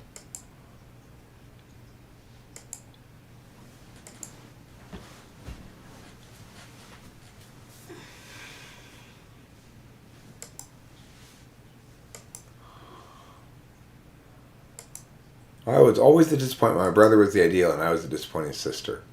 You know, the interesting things that people say to me on this channel. It's interesting because I don't care what they have to say, really. But I appreciate the fact that they're telling me anyway, even though I don't care at all about what they're saying. It's like, well, thanks for deciding to tell me that, of all people. I don't care, but thanks. The reason she doesn't seem like an INFP to me is because she seems too much in control of her body. Lol. That's one reason to support the INFJ conclusion, which you seem to agree with. But I don't care, but thanks. All three, forehead action. NE, open curiosity, intellect. Okay.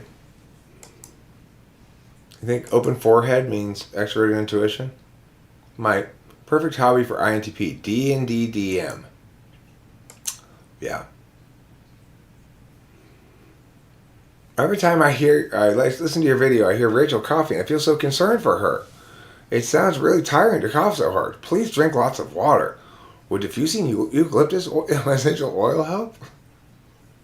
And then she links at 1630. I think she figured out what it was.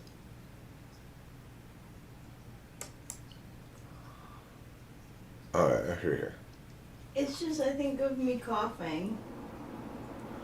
Well, I think some people don't. Okay. So as he's saying, really say like every couple of words gets a compliment and then begin with. Well, Michelle, I have a lot of people who out of typing into CSS or superpowers very dissatisfied, and then they come to me and then they're generally quite satisfied. Of course, when I type somebody, I spend an hour actually asking questions, maybe more than an hour depending on the person. I don't know. The way you layer your thoughts is inviting for question. I gather this is your ability to foresee debate and most likely it's natural for you. Debate and question is welcome as you state and enhances your definition of the topic. That is a unique approach, not bad in any way, but I do see how many people who think they have a grasp of the subject lack the thirst needed to go to that level. It is tearing things apart. It's blah, blah, blah, blah. Okay, Jeff Shaw. Plot twist. No, these things. Stop with these things. I don't like it. Cute girls online. I already have a cute girl offline. Thanks, Ray. I was talking about the cat. I'm just kidding, Rachel. Aww.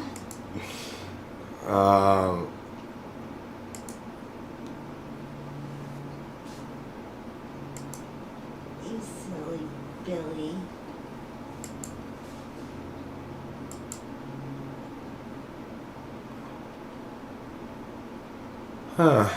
Well, I think I am going to wrap this up here.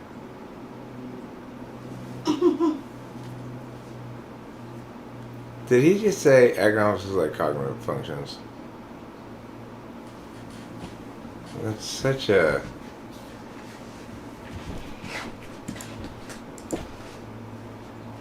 This is a surrealist masterpiece.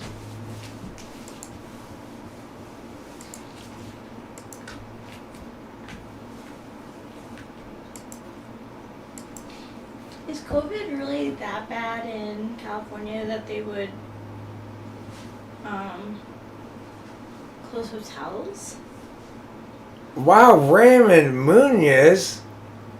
$100 for Christmas decor. Wow. Wow, Thanks, thank dog. you.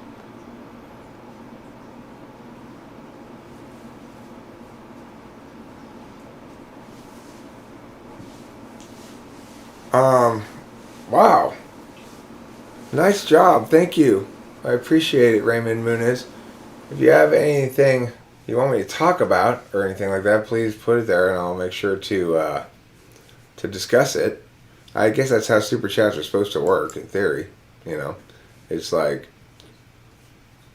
the internet television program that makes you into a kitty cat owner. I love it. Facts. I've got a fact about love for you. Love is a mini splendored thing. Like the love I have for you. Yo, what a wonderful kitty. Nice conjecture. I like to use the word conjecture here. Just because it makes it sound mathy. You know. Well, I don't want to touch these. That's because we have our own niche. The Ozymandias conjecture, that I forgot about that. That's the notion that that in the olden days it used to be your sorry, I forgot to turn off I gotta turn off that mic when I do that. I forgot. My bad. In the olden days it used to be if you were a super big pharaoh or whatever, eventually you'd be forgotten anyway.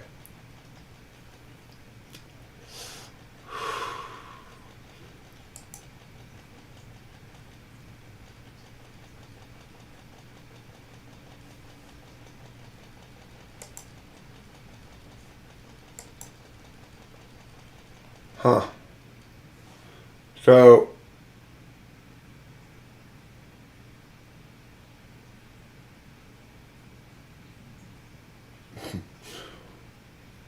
this is Jeff Shaw when he first arrived. Okay, he's much better now.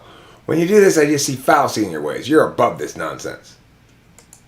I could offer thoughts, politics, art, meaning it would not be accepted.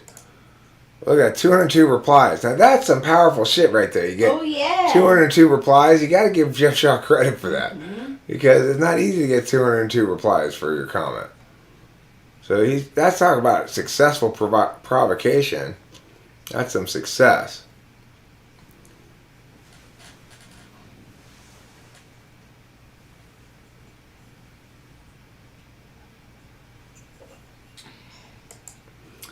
Oh, Jeff Shaw, you're quite a character. I like him. I'm okay. I will address Raymond Munoz's question right now. I've got to put that away. Okay, there we go.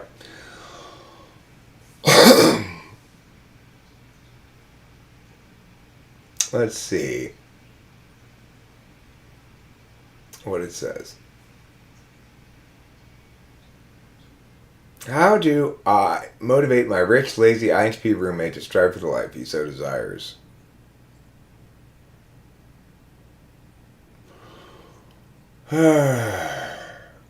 Well, the first thing I would say about that question is,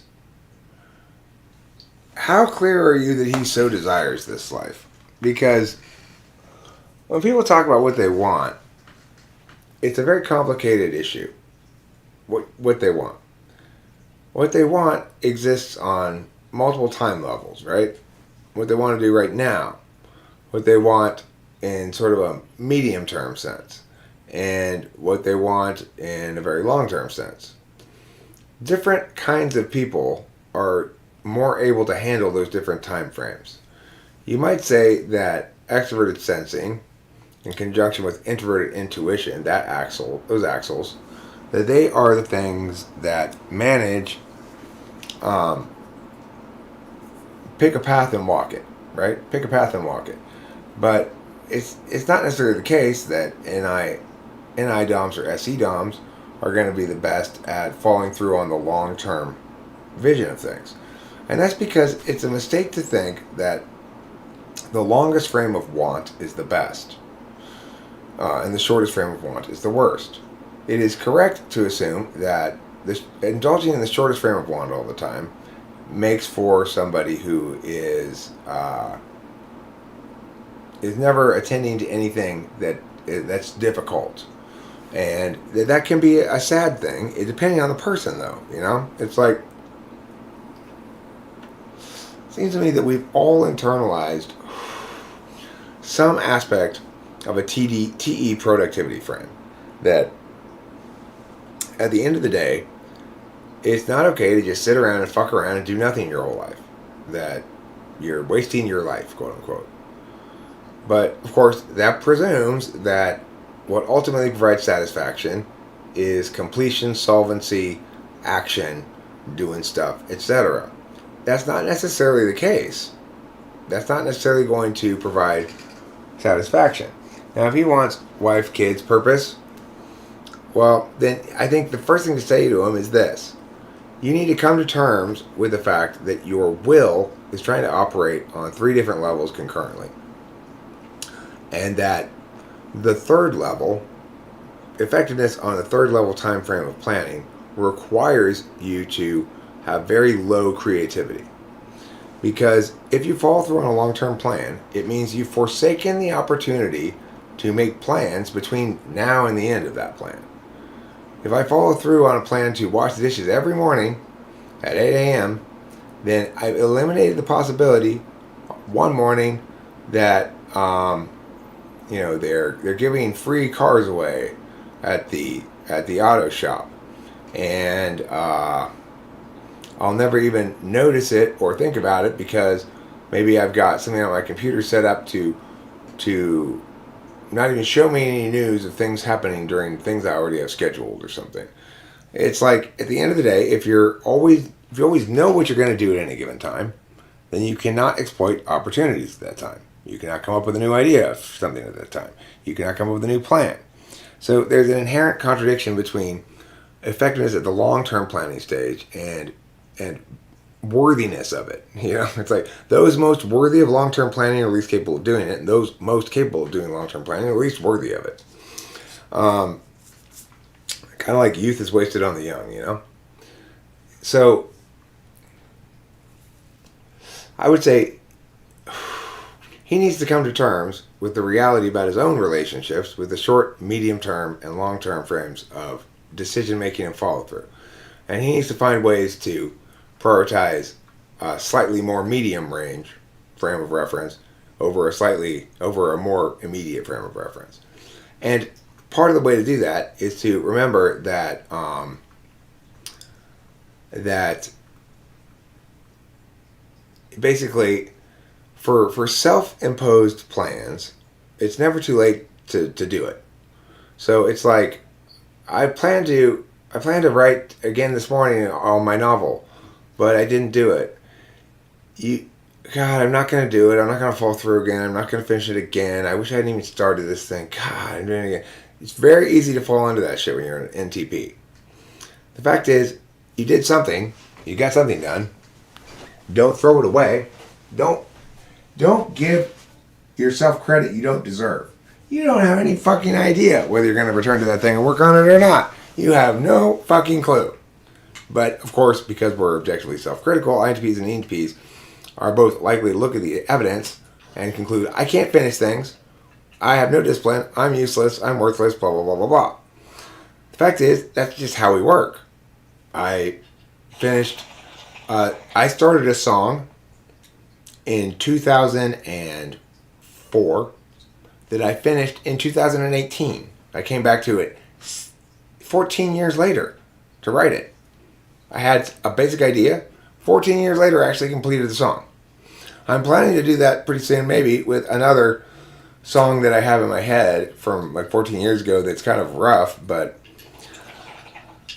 more like 16 years ago now. It goes, why can't you? Tarantulas will get you if you go outside and see. Dun dun dun dun dun dun dun dun dun dun. Dun dun dun dun dun dun dun dun dun dun dun dun dun dun. It's like, you know, it's not hammered into song form yet, and it's been unhammered into song form for 16 years. I do plan to write that song eventually, because the fact that it's stuck around in my head for 16 years means it's probably worth writing.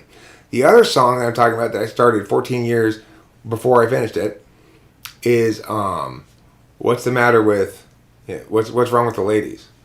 What's the matter with I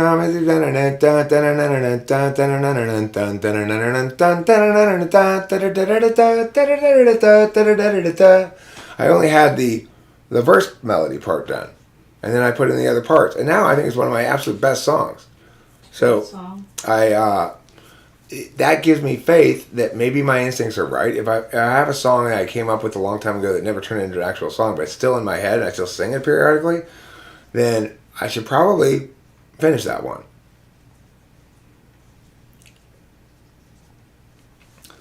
Red Dragon says, a great quote from The Rock, Dwayne Johnson says, don't leave your success up to chance or luck. You control your own destiny. Focus on what you want and then put in the work to get it. So that's a very censor kind of quote, right? It makes a lot of presumptions. It makes the presumption that you know what success looks like to you. It makes the assumption that if you aren't following a clear and singular plan, step by step, that you are leaving things to chance and luck. In other words, it doesn't give any credit at all to other strategies of accomplishment. It says you control your own destiny. Well, that's true, and I think that that's worth saying. But focus on what you want and then put in the work to get it. Some of us don't know what we want. We have a very, very, very hard time focusing on knowing what we want, or what that means even. And put in the work to get it. It's also generally not exactly clear which works are going to get it. Nobody could accuse me of not doing adequate amount of work for this YouTube channel. You could only accuse me of stupidly doing work, of doing work that doesn't lead to success. But nevertheless, what's clearly not the problem here is a lack of work. You are completely satisfied because I thought there was not going to be a live stream at all today? Well, and so here's an example of a short-term, middle-term, long-term thing. So I was definitely going to end the stream about 10 minutes ago. I was ready to stop. I wanted a break between the stream and my work at 7:30. But then Raymond came in and gave me $100. So it's like, well, Eric, you might still want to end the stream right now, but you, on a medium-term level, you want to make sure that you're not subject to the critique that, you know, that guy came in here to show his appreciation of the stream and potentially get a question or something answered, and then he gave you $100 and he just ended the stream right away. So I didn't want that to happen. So I'm continuing for a little bit longer. INTPs are also capable of these kind of decisions. However, the big mistake that other people make sometimes is the assumption that we can set those statuses clearly. So I would have told you before I started this stream that even though I'm trying to maximize its appeal with the title and trying to do something a little bit interesting, maybe that I think people would be interested in, maybe I'm right or wrong about that nevertheless, I'd be better served to do an uploaded video because I live stream too much and this is really just self-indulgence. Well, now Raymond's coming and giving me $100. So now was it actually a good idea to do that? This is the problem with shit that Homeboy says, like that famous wrestler guy, Dwayne Johnson. It's like, so in this sense, my success today was entirely the consequence of chance or luck. If you consider that the success criterion. But, you know, the advantage of being like Rock Dwayne Johnson is you don't have to deal with particularly nuanced, complicated, complex paradigms. You got a fairly straightforward understanding of things. When shit doesn't fit into that understanding of things, it's like, oh, well, no reason to pay attention to that then. Doesn't fit into my understanding of things.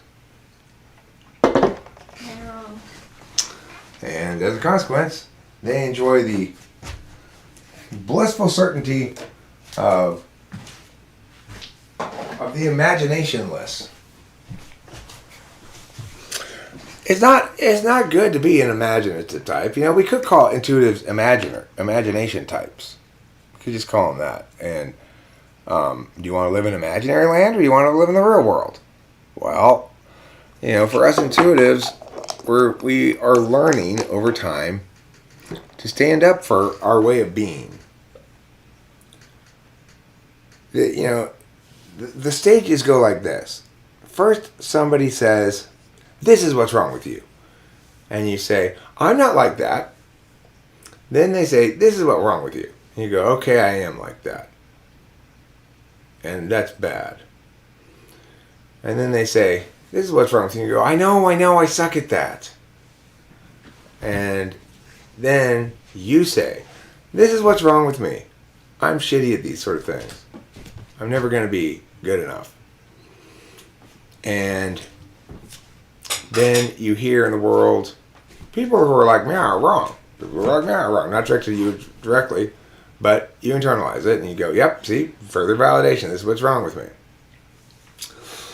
Well, you know, throughout history, I don't doubt that intuitives have suffered this kind of ontological assault from early on in their lives. Certainly, compulsory school forces it on us. Yeah, just be in the moment. Don't overthink it and stuff. Well, you know, I say no. I say no. You go ahead and have your frame of reference, but if you want to try to impose your frame of reference on me, I'll use my much more powerful frame of reference to point out all of your failings and shortcomings. Because it's like, do we really need to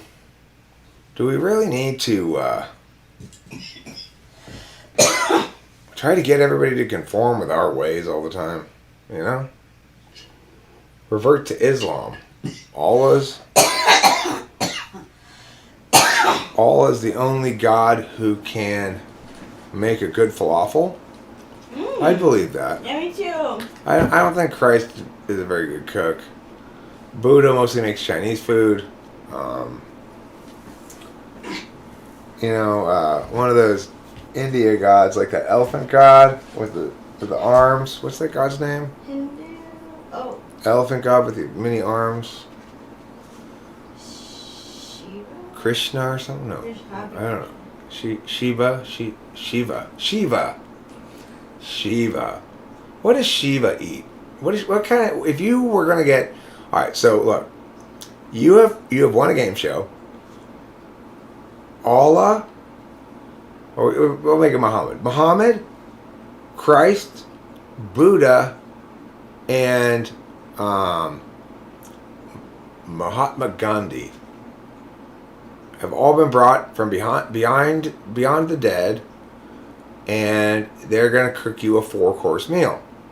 And your job is to pick which of these religious peoples gets which course.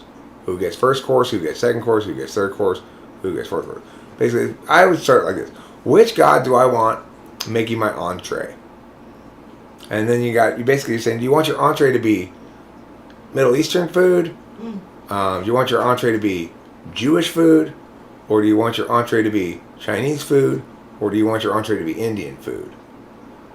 Okay, now, Buddha, listen. Sarah, Isaac P.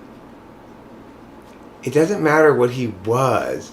Now he was Chinese. Okay? He used to be he was Indian. Now he was Chinese. Or Japanese, either one. You choose. So, okay, here's how I'm going to go. I'm going to go first course. First course I'm going to give to Muhammad. I'm assuming he's going to have a nice Middle Eastern salad of some sort for me.